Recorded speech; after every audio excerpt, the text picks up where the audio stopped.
It was a day where the harsh summer sun still shone strongly. I received a call from my nearby living son, Ethan. He said he'd like me to come over for Caleb's birthday. Our grandson, Caleb, is celebrating his birthday. Caleb is only 5 years old, so celebrating his birthday is quite meaningful. Holding the gift my husband, Robert, and I picked out, I headed over to Ethan's house and rang the doorbell. Upon answering the door, the first thing Ethan did was gesture with his chin, implying that I should prepare some dishes for the party.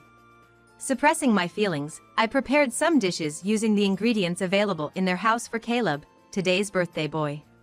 After arranging them on the dining table, thinking of making it colorful, just as I finished setting up, Ethan's wife, Sarah, spoke up.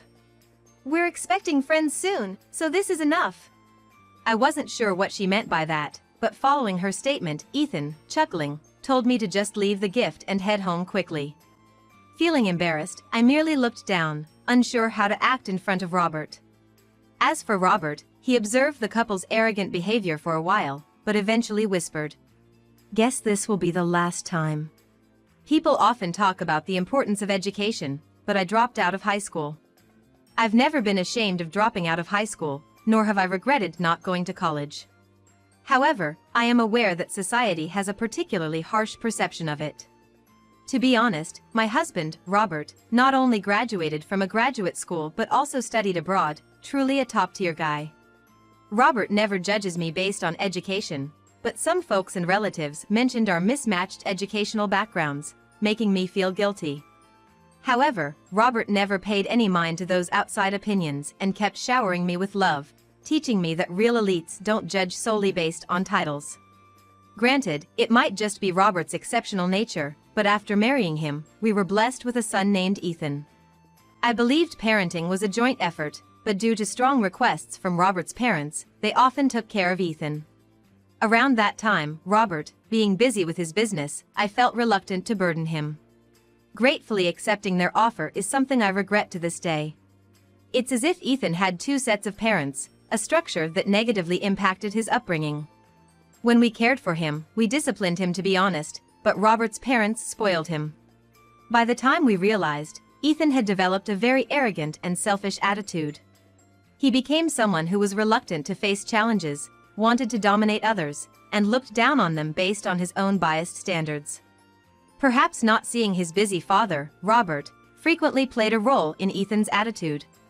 It became most evident after Ethan graduated from grad school. He began openly disrespecting me due to my educational background. But I knew not everyone was like Ethan, having seen Robert's kindness. Thanks to that, I never let Ethan's words hurt me. Still, I worried that Ethan's attitude would drive people away. I considered discussing it with Robert, but figured Ethan wouldn't change unless something major occurred. However, setting aside such concerns, Ethan experienced his own spring. The year after graduating from graduate school, he joyfully informed us that he was considering marriage. The lady in question is an elegant woman named Sarah, who, he mentioned, has been a friend since high school. Dressed in luxury brands, her elegance caught our eye. They decided not to have a wedding, so we gifted them a lavish photo shoot at a studio. A token from us wishing to celebrate their new journey. Sarah, like me, had dropped out of high school. However, Ethan never looked down on her in the way some might have with me.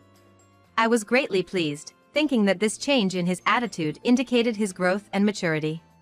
However, I was soon to realize that wasn't the case. Shortly after they began their married life, while I was cleaning my house, Sarah called. Apparently, their vacuum cleaner wasn't working, and she wanted me to look at it. I suppressed my initial thought that they could have easily called the manufacturer and decided to head over for my daughter-in-law's sake. Upon arriving at my son and his wife's high-rise apartment in downtown New York, I was directed by the concierge to their room. When Sarah opened the door, both she and a child were inside. I felt a little surprised seeing the child I hadn't met during our initial meeting. Assuming it might be a relative's child they were babysitting, I didn't mention it. The reason I was called was to check on their malfunctioning vacuum. When I opened it up, the filter was completely clogged. While replacing it, I thought, surely they know about changing filters, and just like that, the vacuum started working fine again.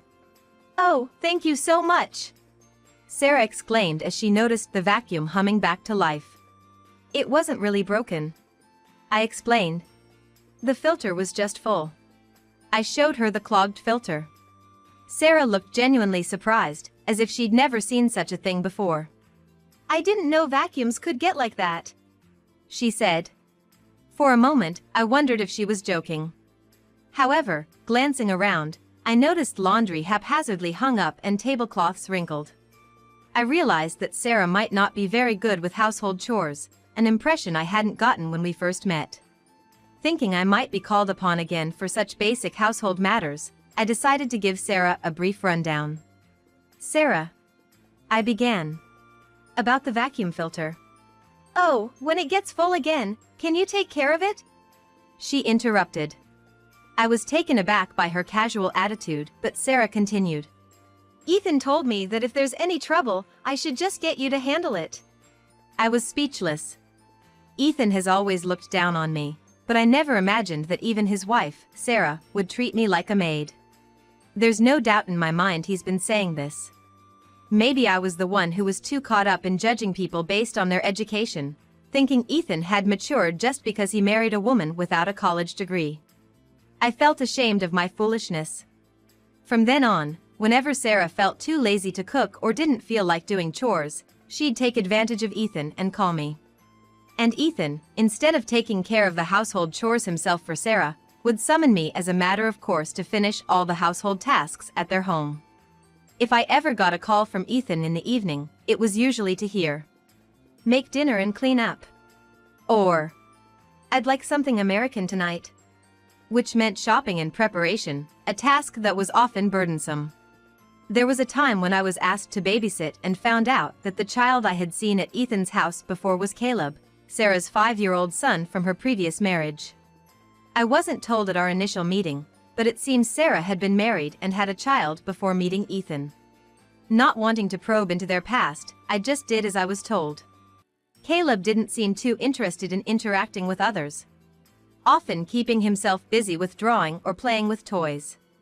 So babysitting wasn't a big deal. But the frequency of these calls was the real problem. I have my own plans and commitments, but I was summoned day and night. If I ever got there late, I'd get an earful, so little by little, my life began to revolve around Ethan and Sarah. And it wasn't just my household chores with Robert, but I was also saddled with chores at Ethan's house every time they called. I began to feel a fatigue that sleep alone couldn't cure.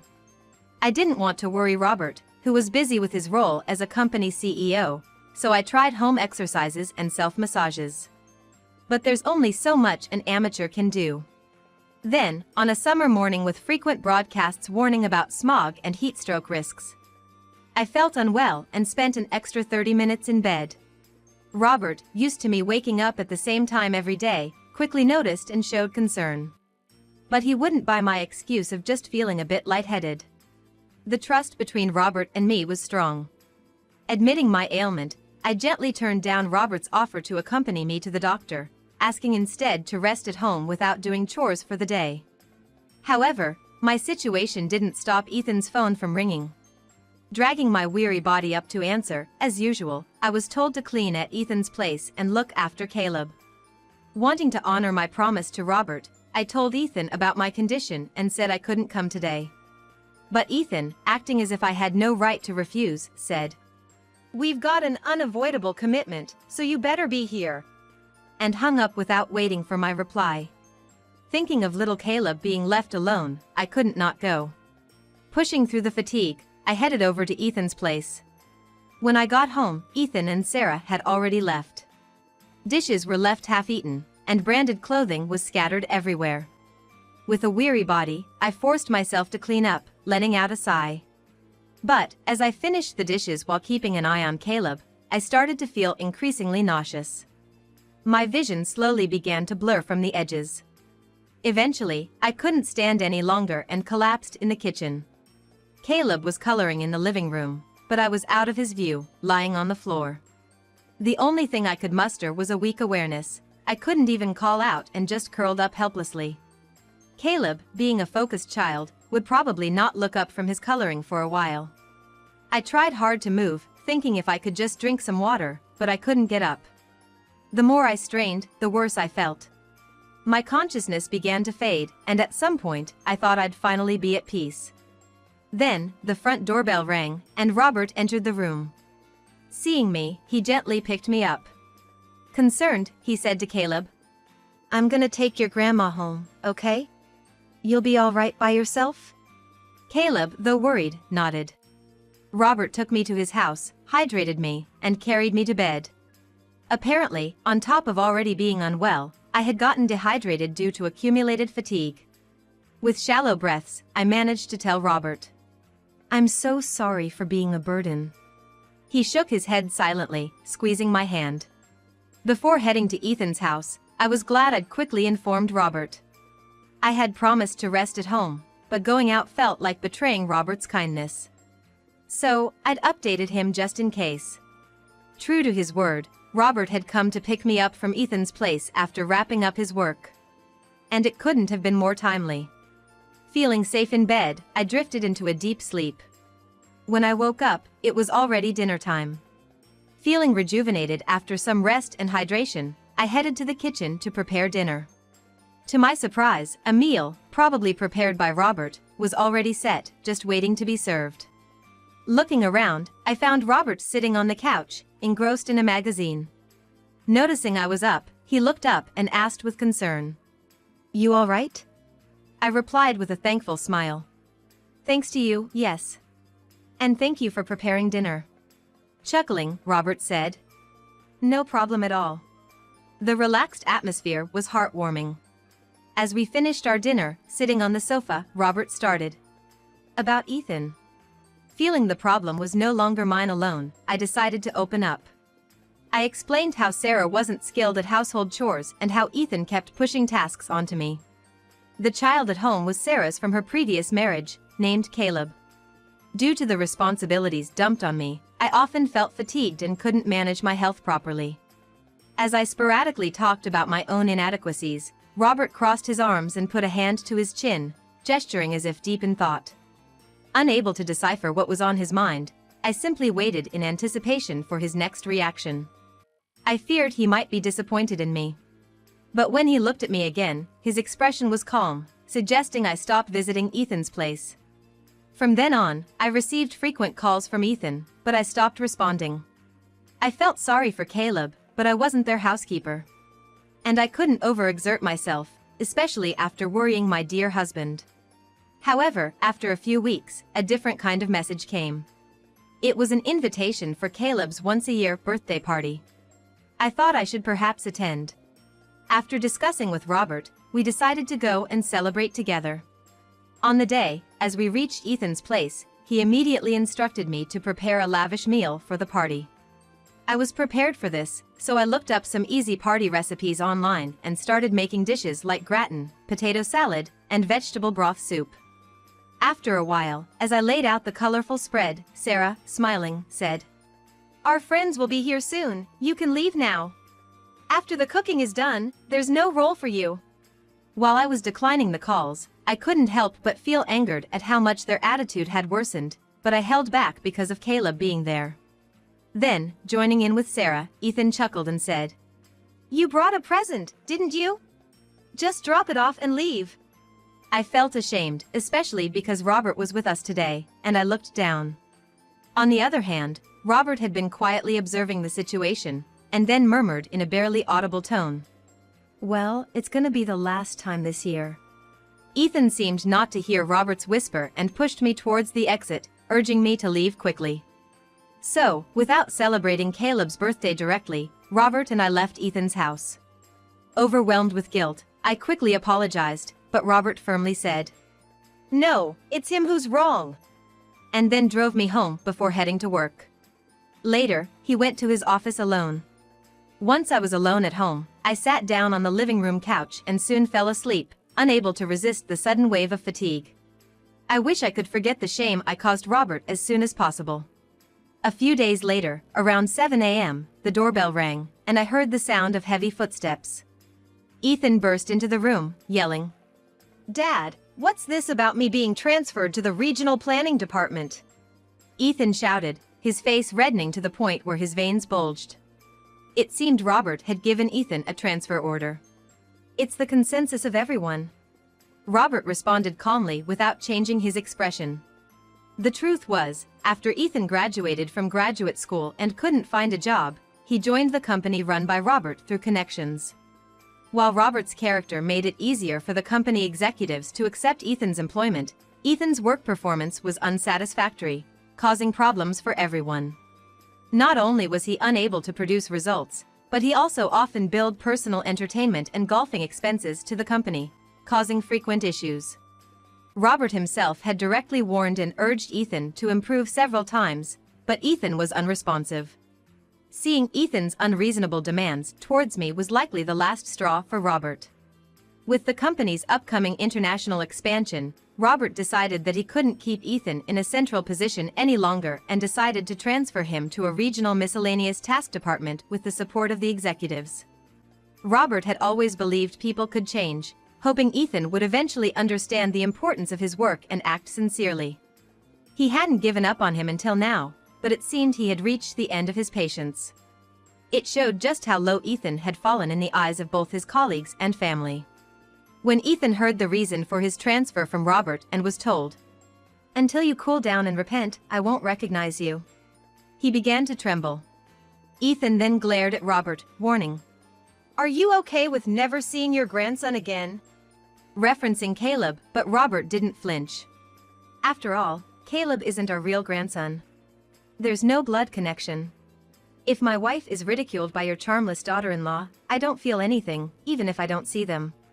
Saying this, as if to make Ethan re-recognize what he had done to me so far, my husband began to speak calmly and started to explain the situation Ethan is in now. Firstly, the luxury condo Ethan was living in was owned by Robert. So, Robert could always check the building's security camera footage, implying that he knew how frequently Ethan was bothering me. Additionally, the car Ethan was using privately was a company car owned by Robert's company, hinting at the consequences Ethan might face. Robert said, "For someone who was merely in a privileged position given by his parents but looked down on others and didn't strive for personal growth, this isn't suitable," and told Ethan to pack up and leave. Finally realizing the gravity of the situation, Ethan began to apologize profusely. He would lose his place to live and the car he needed for mobility, so it was a natural reaction. Ethan tried desperately to apologize to Robert, tears spilling from my eyes. However, Robert is a person who is trusted by many for his ability to execute decisions as a business leader. It was clear that no amount of apologizing would change the situation. Ethan stopped apologizing and began to limp towards the entrance. Robert and I slowly followed his retreating figure. Just before the door closed, Robert sternly told Ethan, "The child is not to blame. Grow up, man." It was a few days after Ethan had been transferred to Nebraska. Ethan called me, saying he couldn't make his credit card payments on time and had racked up a lot of charges. He needed help. Apparently, Sarah had been using Ethan's card on her own to buy designer goods and expensive makeup. Naturally, it was his own doing, so neither Robert nor I paid any mind. We decided not to lend a hand until we see a real change in him. So, there's no way we could help out here. I told Ethan to figure it out on his own, then hung up the phone, letting out a sigh. He's probably just now feeling the real world's pinch, having lived off his parents for so long. Though he should have realized sooner, considering some of our faults in shaping Ethan's character, I felt a bit guilty for putting pressure on Sarah. But then again, thinking about what Sarah did to me, it's her own karma. People can find happiness through compassion and personal growth, not just by surrounding themselves with luxuries. I hope they realize that.